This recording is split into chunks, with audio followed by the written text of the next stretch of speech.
Je sais que pour trouver du travail, c'est vraiment difficile. Sinon, ça reste quand même assez longtemps. Ça peut rester des années et des années.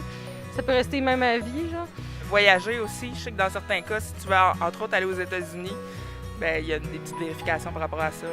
Il y a diverses conséquences. Par exemple, il y a peut-être certains emplois pour lesquels tu ne peux pas postuler si tu as quelque chose à ton casier judiciaire. Puis, dépendamment de la gravité que c'est quoi que tu as commis, il y a des privilèges qui ne te sont pas accordés.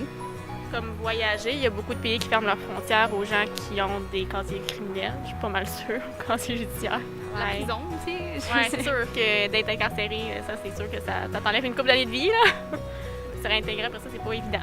C'est bien plus difficile de se trouver un emploi, un appartement, louer une voiture, des choses comme ça, là. Mais ça dépend toujours de la nature de l'infraction.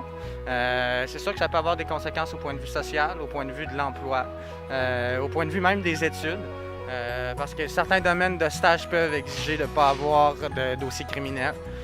Donc ça peut être très, très, très contraignant. Tu peux être aussi exclu socialement aussi, dépendamment de à quel point c'est grave aussi ce que tu as fait.